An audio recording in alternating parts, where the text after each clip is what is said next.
오늘 함께 여러분과 나눌 은혜의 말씀 제목은요, 존귀한 자, 존귀한 자라고 하는 제목으로 함께 은혜의 말씀 나누고자 합니다.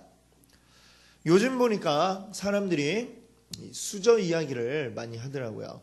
들어보셨나요? 수저? 뭐 금수저, 그거보다 좀 못하면 은수저, 흙수저. 뭐가 금수저냐?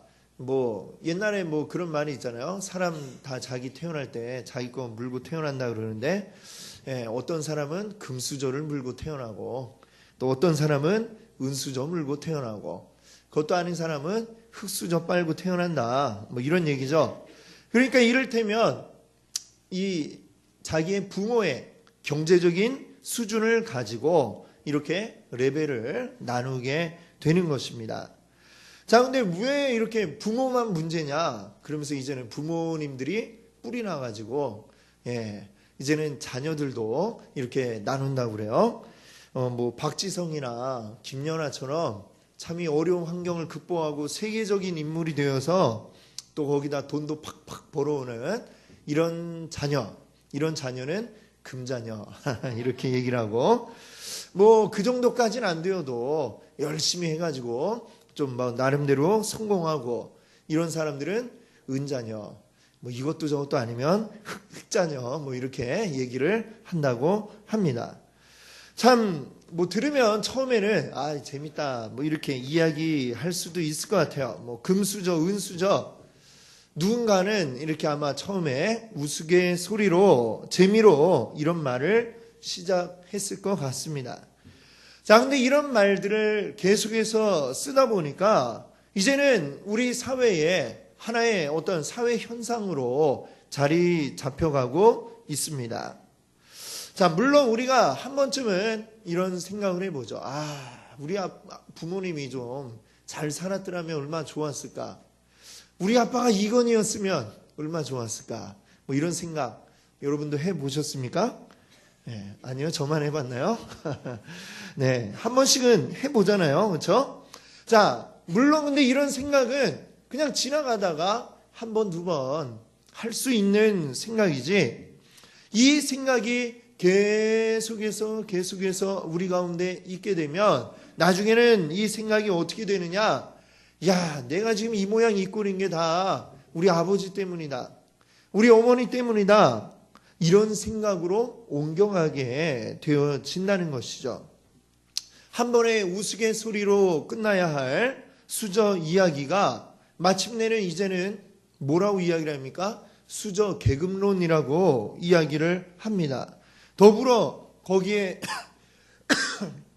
더해서 이제는 뭐 금자식, 흑자식 하는 자녀 계급론까지 이 이야기가 확대, 재생산되고 있는 것을 보면 그만큼 이 사회가 뭔가에, 이 수저 이야기에 너무나도 깊이 빠져들고 있다라고 볼 수가 있는 것입니다. 그동안에 우리들이 내가 살아오면서 겪는 어려움들, 나에게 더 나아지지 않는 이러한 환경들, 이런 이유를 부모에게서 찾고 더 나아가서는 이 사회에서 그 원인을 찾아가고 있습니다.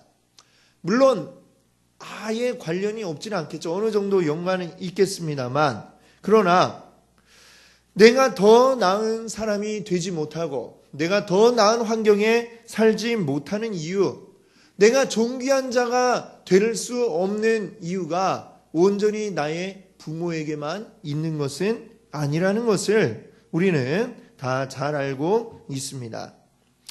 우리가 이 세상 가운데 바라볼 때에 우리보다 훨씬 더 못한 환경 또는 더 비참한 그런 환경 속에서도 타인들의 존경을 받는 사람으로 성장한 사람들의 예는 우리가 얼마든지 찾을 수 있습니다.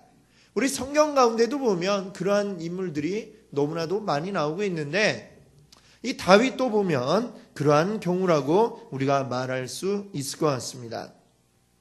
자, 오늘 우리가 함께 읽은 이 본문 말씀은 하나님이 다윗에게 하시는 그런 말씀입니다. 한번 우리 다시 한번 읽어볼까요? 17장 8절인데 다시 한번 읽어보겠습니다. 내가 어디로 가든지 내가 너와 함께 있어 내 모든 대적을 내 앞에서 멸하였은즉 세상에서 존귀한 자들의 이름 같은 이름을 내게 만들어 주리라. 아멘. 하나님이 지금 다윗에게 직접 약속하시는 말씀이 세상에서 존귀한 자들의 이름 같은 이름으로 너를 만들어 주겠다 이야기합니다. 세상에서 존귀한 자들, 왕, 또 아주 큰 권력을 지닌 사람들, 그들의 이름처럼 내가 너의 이름을 만들어 주겠다. 줄여서 얘기하면 너를 존귀한 자 만들어 주겠다라고 하는 하나님의 말씀입니다. 실제 이 다윗의 이름은 지금도 이스라엘에서 여전히 존귀한 자의 이름으로 불려지고 있습니다. 여러분, 이스라엘의 그 국기 아시죠? 어떻게 생겼냐 하면은 흰 바탕이고요. 거기에 가운데 파란색으로 별이 그려져 있는데 우리가 흔히 그리는 별이 아니고 좀 다른 모양이죠. 삼각형 두 개가 위아래로 이렇게 포개어져 있는, 그래서 별 모양을 이루는 그러한 이제 국기를 가지고 있습니다. 근데 이 별 가운데 있는 이 독특한 모양의 이 별을 뭐라고 부르냐면 다윗의 별이라고 그들은 부르고 있습니다. 우리나라에서 최고의 왕, 우리나라 조상들 가운데 최고의 왕은 우리 누구를 꼽을 수 있겠습니까? 최고하면 세종대왕이죠. 그렇죠? 자, 이스라엘에선 최고의 왕 하면은 그들은 누구를 꼽느냐면 바로 다윗 왕을 꼽고 있습니다. 이스라엘 사람들이 애굽에서부터 나와서 가나안 땅으로 들어갔을 때 그들이 그 땅을 12개로 이렇게 나누었습니다. 그리고 각 지파별로 그 땅을 분배를 했습니다. 자, 처음에 가나안 땅에 들어와서 중요한 도시들은 다 함께 힘을 합쳐서 이제 빼앗아 차지를 했습니다만 나머지 부분들은 각자 지파별로 알아서 하자라고 했던 것이죠. 자, 근데 각자 지파별로 알아서 할 때에 그것이 제대로 되었느냐 하면 제대로 되지를 못했습니다. 사사기 말씀을 보니까 그들이 다 이방인들을 쫓아내지 못하고 함께 이렇게 살아갈 수밖에 없는 상태가 되고 말았죠. 그러는 가운데 그 이방 민족들이 수시로 때때로 계속해서 이스라엘을 괴롭히는 일들이 계속해서 끊임없이 일어났습니다. 다 쫓아내지를 못해서 그런 거죠. 가나안을 정복했다라고 하지만 완전한 정복이 이루어지지 않았던 것입니다. 그러면 이 가나안 정복이 완전하게 이루어진 게 언제이냐? 바로 이 다윗 왕 때라고 하는 것이죠. 다윗 왕이 도시로 이제 수도로 정한 예루살렘, 다윗이 처음 왕이 되었을 때만 해도 여전히 그곳에는 이방인들이 살고 있었습니다. 그것을 다윗이 왕이 되어서 그곳으로 군대를 이끌고 와서 점령을 했던 것이죠. 그리고 그 성을 예루살렘이라 이름하고 그리고 다윗성이라고도 부르면서 이 모든 이스라엘의 수도로 그가 삼았던 것입니다. 다윗 왕 때 되어서야 비로소 이 이스라엘 안에 있는 모든 이방인들을 다 쫓아낼 수가 있었고 그 주변에서 또 수없이 이스라엘을 괴롭히던 나라들과 싸워서 이겨서 그들을 점령하기도 하고 정복하기도 하고 때로는 그들에게 조공을 받을 정도의 강력한 힘을 이 다윗 왕이 가지게 되었습니다. 역사적으로도 보면 너무나도 훌륭한 왕, 그때의 이스라엘이 가장 큰 힘을 가지고 있었던 때로 그들의 역사에 기록이 되어 있습니다. 또 한편으로는 사람들에게 존경받을 뿐만이 아니라 하나님이 가장 사랑했던 왕으로도 하나님이 이렇게 성경 말씀에 곳곳에 기록한 것을 우리가 보게 됩니다. 자, 하나님은 이 다윗을 너무나도 사랑하셨다라고 하는 것이죠. 사람에게 하나님에게 존귀함을 받는 그런 왕으로 다윗은 기록이 되어 있습니다. 자, 그러면 이 다윗이 이렇게 훌륭한 왕이 되기 위해서 이 다윗은 얼마나 훌륭한 집안에 태어나야만 했을까요? 다윗은 과연 우리식으로 이야기를 하면 금수저를 물고 태어났느냐? 성경을 보니까 전혀 그렇지가 않습니다. 자, 대개는 왕이 되려면 그 아버지가 뭘 해야 될까요? 그 아버지도 왕이라야 그 아들이 왕이 될 수가 있습니다. 그런데 다윗은 그렇지 않았습니다. 다윗의 아버지는 왕이 아니었던 것이죠. 다윗이 본래 살던 그 고향 땅은 어디냐면 바로 베들레헴입니다. 베들레헴, 지금은 우리가 너무나도 익숙하게 잘 알고 있는 이름이지만 이때에는 사실 아는 사람도 많지 않은 별 볼일 없는 시골 동네였다라고 하는 것입니다. 그 시골 동네에 살고 있는 다윗의 아버지 이새는 이제 유다 지파의 후손이었습니다. 자, 그 시골 동네에서 잘 나가봤자 시골 마을에 제일 잘 나가는 분이 누굴까요? 이장님이죠. 예. 이 다윗의 아버지 그 동네에서 제일 잘 나가봤자 이장 정도밖에는 되지 않는 그런 집안이었다라고 하는 것입니다. 또 다윗에게는 그 아버지에게 아들이 다윗만 있었느냐? 그렇지 않습니다. 그 위에 형들이 있었어요. 형들이 있어서 이 집에 아들만 7, 그 중에 제일 막내가 바로 다윗이었습니다. 그런데 그 위에 형들이 다 보면은 키가 크고 얼굴이 잘생긴, 비유하자면 저 같은 그런 형들이 다윗에게 줄줄이 위에 7이 있었다는 것입니다. 하나님께서 사무엘을 통해 사울의 왕의 뒤를 이을 사람에게 기름 붓고자 하여 하나님이 그 이새의 집으로 보냈습니다. 당신의 아들들을 내 앞에 지나가게 해보십시오. 자, 한 명씩 지나갑니다. 첫째 아들 지나가고 둘째 아들 지나가는데 사무엘이 볼 때에는 이야, 저 정도면 왕이 될 만하지 않나? 얼굴, 용모, 외모 다 마음에 들었습니다. 근데 하나님은 아니다, 이러시는 거죠. 첫째가 지나가고 둘째, 하나님 둘째인가요? 아니다. 셋째인가요? 아니다. 자, 줄줄이 다 지나갔는데 아직도 하나님은 이 사람이다 응답하지 않으십니다. 다 지나간 것 같은데 어떻게 됐을까? 이새에게 물어봅니다. 당신 아들들 지금 다 왔습니까? 다 오지 않았습니다. 막내가 있는데 지금 양을 치러 나갔습니다. 이렇게 이야기했죠. 아버지 이새가 보기에도 얘가 뭘 하겠나? 이런 생각이 되니까 부르지도 않았습니다. 사무엘이 와서 아들들 다 데려오십시오 하는데 부르지도 않았어요. 그리고 그때에 양을 치고 있었습니다. 자, 이스라엘에서 양을 친다는 것, 양치는 목자라는 직업을 가지고 있다는 것, 그리 좋은 직업이 아니었습니다. 본래 이스라엘은 양을 치는 그런 민족이었습니다. 양을 치고 있었는데 그들이 가나안 땅에 들어오면서, 가나안은 어떤 곳이냐면 양을 치기에 적합하지 않고 농사를 짓기에 적합한 땅이었습니다. 자, 이스라엘 민족이 가나안 땅에 들어와서는 농사를 짓기 시작했어요. 농사 짓게 되니까 이 양들이 굉장히 골칫덩어리가 되었습니다. 왜? 양들이 막 그냥 풀어놓으면요, 막 가서 다 뜯어먹습니다. 농사 짓기 위해 심어놓은 이게 벼인지 풀인지 분간도 하지 않고 그냥 막 다 뜯어 먹는 것이죠. 그러니까 이 양을 치면은 동네 사람들에게 굉장히 눈치를 받게 될 수밖에 없었습니다. 양을 데리고 멀리 나가야 했습니다. 마을에 영향을 미치지 않는 먼 광야로 가든지 저 높은 산으로 가든지 해서 그곳에 난 풀들을 먹도록 해야만 했습니다.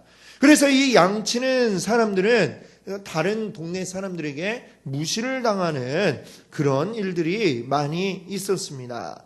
자, 참으로 고된 일이 아닐 수 없었죠. 다윗이 하는 일이 바로 그러한 일이었습니다. 사람들에게 눈치 보고 양을 치러 양을 몰고 다니는 그런 일을 했다는 것이죠.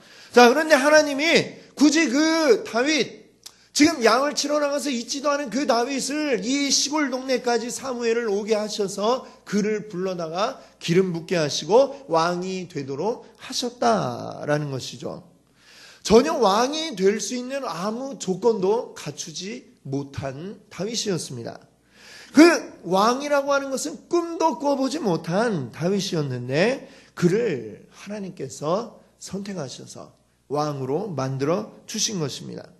오늘날의 그 수저 이야기를 하자면 흙수저도 안 되는 사람이 지금 다윗이죠. 흙수저도 아니고 그냥 맨손으로 밥 먹는 사람이 다윗이라 할 수 있습니다. 그러나 오직 하나님의 선택에 의해서 그가 존귀한 자가 될 수 있었던 것이죠. 자, 다윗이 존귀한 자가 되었다는 것, 바로 그 첫 번째 이유는 하나님이 그를 선택했기 때문이다 라고 이렇게 우리가 생각해 볼 수 있겠습니다. 오늘 우리가 읽었던 그 말씀 가운데 내가 세상에서 존귀한 자들의 이름과 같이 내 이름을 만들어 주리라 라고 말씀하지 않으셨습니까? 하나님이 선택하지 않았다면 정말 우리 시각으로 볼 때 흙수저도 안 되는 이 다윗은 도저히 왕이 될 수 없었던 것입니다. 자, 여러분, 이 세상 가운데서는 사람들은 많은 노력을 합니다. 어떤 노력을 해요? 내 스스로 존귀한 자가 되어보려고 노력을 합니다. 자, 조선시대를 한번 보세요. 조선시대의 왕이 되기 위해서는 굉장히 많은 피를 흘려야 했던 일들이 너무나도 많습니다. 때로는 형제 간에 서로 죽고 죽이는 피를 흘려야 했고, 때로는 자식이 아버지를 향해 칼을 겨뤄야 됐고, 때로는 부모가 그 자식을 죽이는 일들도 있었습니다. 무엇 때문입니까? 내가 존귀한 자가 되고 존귀한 자로 계속 유지하기 위해서 그런 일들, 자기 가족을 죽이는, 인륜을 거스르는 이러한 일들도 서슴지 않았던 것이죠. 옛날만 그랬을까요? 오늘날도 역시 마찬가지입니다. 아직도 세계 곳곳에서는 자신들이 높아지기 위해서 다른 사람을 죽이고 다른 사람에게 피해를 주고 때로는 쿠데타를 일으키고 이런 일들이 지금도 끝없이 일어나고 있습니다. 총칼을 들이대지 않는다 하더라도 자신의 정적을 제거하기 위해서 온갖 술수와 책략을 사용하는 것들을 우리가 매일같이 이 뉴스를 통해서 우리가 보고 있는 것입니다. 자, 그렇게 해서 높은 자의 위치에 올라갔습니다. 근데 그 권력이 끝까지 유지가 될까요? 다 금세 그 권력을 잃어버리고 낮은 자리에, 비참한 자리에 쫓겨나는 모습들도 우리가 여전히 보고 있는 것입니다. 올라가기는 어려운데 내려오는 것은 한순간이죠. 세상에서 높은 자리 우리가 탐낼 것이 없습니다. 자, 우리는 그렇게 하지 않아도 이미 우리는 하나님의 선택받은 자들임을 여러분들 믿으시기 바랍니다. 아멘. 베드로전서 2장 9절 말씀 우리 한번 같이 읽어볼까요? 그러나 너희는 택하신 족속이요 왕 같은 제사장들이요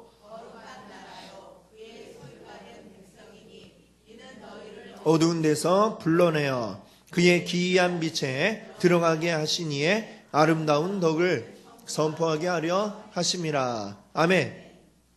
여기 뭐라고 말씀합니까? 너희는 택하신 족속이고 왕 같은 제사장들이다. 하나님 앞에 우리는 이미 선택받았고요. 이미 하나님은 우리를 왕 같은 제사장으로 이미 왕처럼 우리를 높여주셨음을 오늘 이 말씀이 우리에게 이야기하고 있는 것입니다. 믿으십니까? 아멘. 우리는 하나님의 거룩한 백성들인 것입니다. 하나님이 너희는 존귀하다라고 선포하시면 우리는 이미 존귀한 자가 된 줄로 믿습니다. 아멘. 자, 여러분, 우리는 존귀한 자입니다. 이 사실을 여러분들 잊지 마시고 날마다 기억하시는 여러분 되시기 바랍니다. 자, 다윗이 존귀하게 된 두 번째 이유가 있습니다. 두 번째 이유는 뭐냐면 바로 존귀한 자답게 살아가는 것입니다. 존귀한 자가 되었는데 존귀한 자답지 못하게 살아간다면 그는 존귀한 자를 유지할 수가 없는 것이죠. 그러면 우리가 어떻게 존귀한 자답게 살 수 있느냐? 그를 존귀하게 만들어준 자의 뜻대로 살아가는 게 우리가 존귀한 자답게 사는 것입니다. 시편 23편을 보면 다윗이 쓴 이 시에서 그는 이렇게 이야기합니다. 여호와는 나의 목자시니 내게 부족함이 없으리로다. 우리 여호와 하나님이 목자이시고 자신은 양이다라고 이렇게 고백을 하고 있죠. 다윗이 일찍이 어릴 때부터 양을 많이 쳤기 때문에 그가 이런 비유로 시를 쓴 것 같습니다. 자, 그는 양들을 어려서부터 잘 봐왔는데 이 양이 어떤 동물이냐?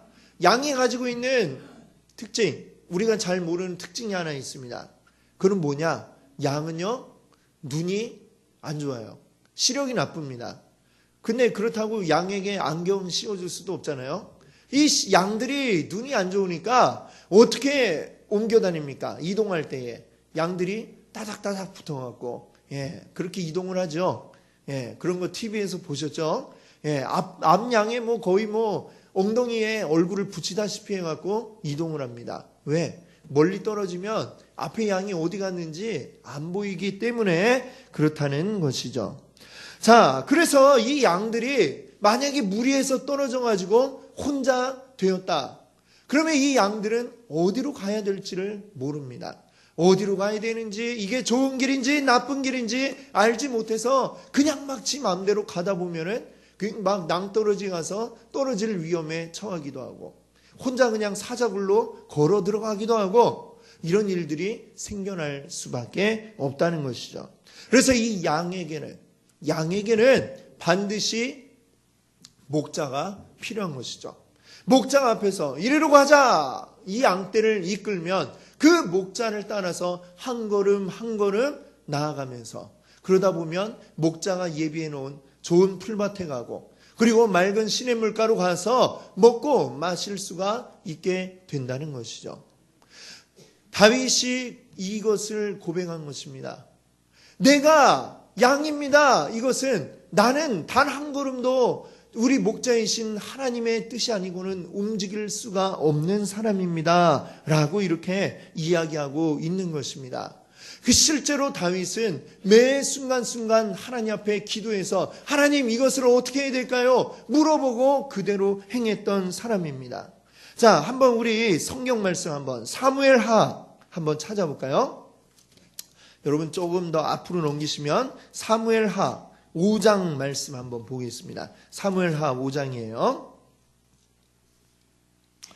5장 17절부터 우리가 한번 볼 텐데 구약 470페이지에 있네요. 자, 여기 보면 지금 어떤 이야기가 나오고 있냐면 다윗이 왕이 되었습니다. 다윗이 왕이 되었다는 이야기를 듣고 블레셋 사람들이 저 왕이 더 힘을 가지기 전에, 이 나라 안에 모든 사람들을 통합해가지고 더 큰 힘을 가지기 전에 우리가 빨리 이 다윗 왕을 치자 해서 블레셋 사람들이 막 이스라엘로 몰려왔습니다. 수많은 군대를 끌고 지금 르바임 골짜기라고 하는 곳에 진을 치고 있는 상황입니다. 자, 그때에 다윗이 어떻게 했느냐? 19절 말씀을 한번 읽어보겠습니다. 다윗이 여호와께 여쭈어 이르되 내가 블레셋 사람에게로 올라가리이까? 여호와께서 그들을 내 손에 넘기시겠나이까? 하니 여호와께서 다윗에게 말씀하시되 올라가라. 내가 반드시 블레셋 사람을 내 손에 넘기리라 하신지라. 아멘. 자, 보세요. 자기가 왕이 되었는데 다른 나라에서 쳐들어왔습니다. 당연히 어떻게 해야 됩니까? 싸워야죠. 이건 누구한테 물어보고 말고 할 일이 아니죠. 당연히 왕이면 나가서 싸워야 되는 게 정해진 순서 아닙니까? 그런데 다윗은 너무나도 당연한 이거를 하나님 앞에 물어봤어요. 하나님, 블레셋 사람들하고 싸우러 올라갈까요? 말까요? 너무나 당연한데 왜 물어봅니까? 당연한 것도 하나님께 여쭤보고 하는 겁니다. 그러니까 다윗에게 하나님이 말씀하십니다. 올라가라. 올라가면 내가 반드시 그 블레셋에게 이기게 하겠다 말씀하시죠. 그리고 올라가서 싸웠습니다. 싸웠더니 어떻게 되었습니까? 하나님 약속하신 대로 이겼어요. 블레셋 사람들이 막 쫓겨났습니다. 쫓겨났어요. 그래갖고 와 이겼다 하고 이제 다윗이 다시 돌아왔습니다. 돌아왔는데 쫓겨갔던 블레셋 사람들이 또다시 이대로 우리가 물러나면 안 돼 하고 다시 막 몰려왔습니다. 다시 또 똑같이 르바임 골짜기에다가 진을 쳤습니다. 자, 우리가 생각하면 좀 전에 싸워갖고 쫓아냈는데 다시 와갖고 이제 또 다시 이제 블레셋 군대가 전열을 정비했어요. 그러면 어떻게 생각이 들겠습니까? 아까 기도했는데 아까 기도했는데 그냥 쭉 연속된 거 아닌가? 가서 또 싸우면 되지. 아마 이렇게 생각할 것 같아요. 저라면 그렇게 할 것 같습니다. 근데 다윗이 또 다시 하나님 앞에 기도를 하는 거예요. 3절, 24절을 보니까 이렇게 말씀하고 있습니다. 다윗이 여호와께 여쭈니 이르시되 올라가지 말고 그들 뒤로 돌아서 뽕나무 숲을 맞은편에서 그들을 기습하되 뽕나무 꼭대기에서 걸음 걷는 소리가 들리거든 곧 공격하라. 자, 이번에는 하나님이 바로 올라가가지고 전면전으로 붙지 말고 쭉 돌아가지고 뽕나무 숲을 돌아서 뒤에서 공격해라 말씀하시는 거예요. 거기다가 작전을 지시할 뿐만 아니라 그때에 내가 사인을 줄 거야. 뽕나무 위에서 걸음 걷는 소리가 나면 그때 가서 쳐라. 언제 공격해야 되는지 그 시간까지도 하나님이 알려주신다는 겁니다. 자, 그리고 그대로 싸웠는데 이겼겠습니까? 졌겠습니까? 이겼습니다. 그렇죠? 자, 어떻게 생각하면 싸움을 하는데 이 전략을 세우는 거는 그 싸움을 이끄는 장수의 몫입니다. 그렇죠? 장수가 내가 이렇게 싸울까 저렇게 싸울까 결정을 해서 하는데 그것마저도 더군다나 그 작전을 몇 시에 시행할 건가 이것마저도 하나님께 모두 다 맡겼습니다. 모든 것을 다 하나님께 맡기니까요. 이 다윗이 그때에 승리를 할 수가 있었다라고 이 사무엘하 5장은 이야기하고 있습니다. 여기에 나와 있는 건 다윗이 했던 일들의 대표적인 것을 여기다 적어놓은 것이죠. 다른 싸움에서는 안 그랬겠습니까? 다른 싸움을 할 때에도 수없이 많은 전쟁을 치를 때에도 다윗은 하나님께 이 싸움을 어떻게 할까요? 이걸 할까요 말까요? 하면은 어떻게 할까요? 작전을 이렇게 할까요? 저렇게 할까요? 다 물어보고 하나님이 딱 이렇게 딱 지시를 하시면 거기에 따라서 다윗이 해왔다는 것이죠. 그렇게 할 때 이 다윗은 승승장구, 싸우면 연전연승, 지지 않고 계속해서 이겼고 그래서 모든 주변의 어느 나라보다도 강력한 이스라엘로 만들 수가 있었던 것임을 여러분들 믿으시기 바랍니다. 아멘. 그래서 여러분, 다윗은 하나님이 자신을 존귀한 자로 만들어 주셨기 때문에 그 존귀하게 만들어 주신 하나님의 뜻에 따라서 모든 일들을 했다는 것입니다. 전쟁을 할 때뿐만이 아니라 밥을 먹고 일상생활을 할 때에도 늘 모든 순간 하나님의 뜻대로 하기를 소망했고 나의 목자이신 하나님이 이끄시는 대로 한 걸음 한 걸음 한 걸음 따라가겠습니다 라고 고백을 했던 것이죠. 그때에 그가 정말 이스라엘 역사에 아직도 존경받는 가장 존귀한 자가 되게 된 줄로 믿습니다.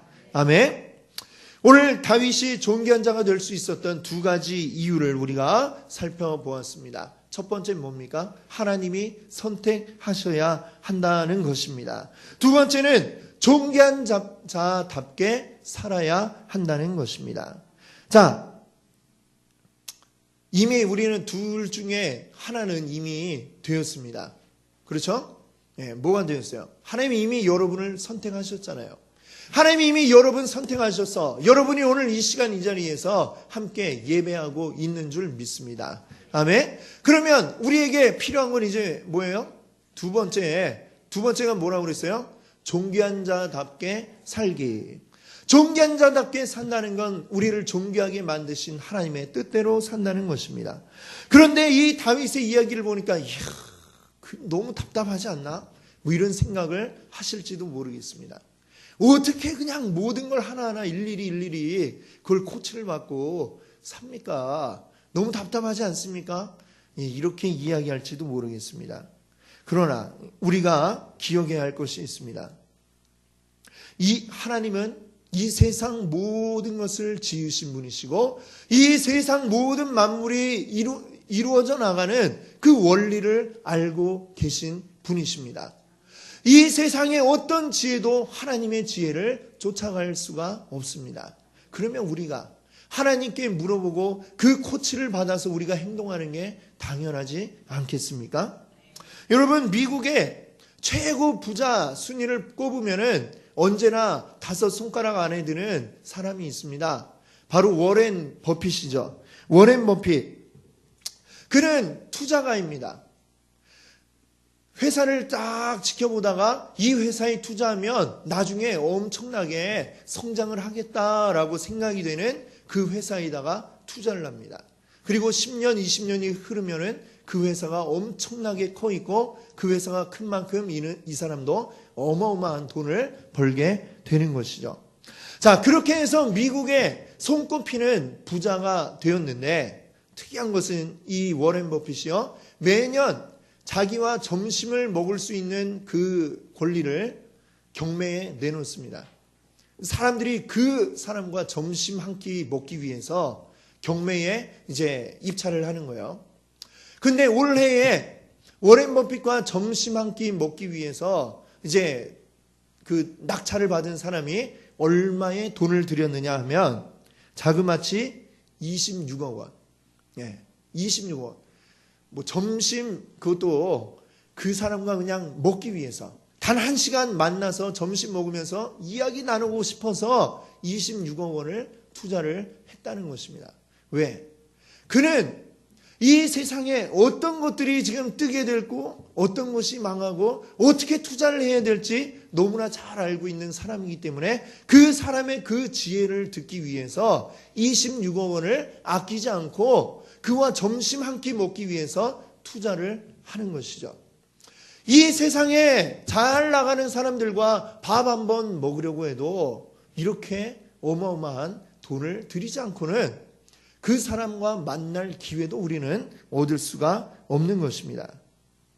여러분, 이 세상의 지혜로운 자도 그렇게 그 도움을 구하려면 굉장히 어려운데 우리 하나님은요, 그 워렌 버핏보다 더 큰 지혜를 가지고 계시고 더 많은 것을 알고 계시고 우리에게 따로 돈을 요구하지도 않으시고 우리와 항상 언제든지 내가 원할 때에 하나님 앞에 기도하면 하나님이 응답해 주십니다. 아무 때든지 만날 수 있는 그런 분이라고 하는 것이죠. 그런 분이 바로 우리에게 계신데 그 조언을 구하는 게 당연하지 않습니까? 당연히 구해야죠. 그게 우리 삶에 당연히 이익이 되지 않겠습니까? 예. 워렌 버핏보다 더 크신 분이 우리 안에 계십니다. 믿으십니까? 아멘. 우리가 존귀한 자가 된다는 거 어렵지 않습니다. 우리 이미 하나님께 선택받았습니다. 이제는 하나님의 조언을 구하는 사람이 되면 됩니다. 하나님, 이건 이렇게 할까요? 이건 저렇게 할까요? 어떻게 해야 될지 하나님 앞에 묻고 하나님의 뜻대로 행하십시오. 그러는 여러분들이 바로 존귀한 자인 줄 믿습니다. 뭐 금수저 우리가 부러워할 것이 없습니다. 그것은 그냥 이 세상에 잠시 잠깐 있다 사라질 것들이죠. 우리에겐 더 영원한 것이 있습니다. 영원한 가치가 이미 우리 안에 들어와 있는 줄 믿습니다. 오늘 함께 이 자리에 하신 모든 성도님들 존귀한 자로 살아가시는 우리 귀한 성도님들 되시기 바랍니다. 아멘. 기도합니다.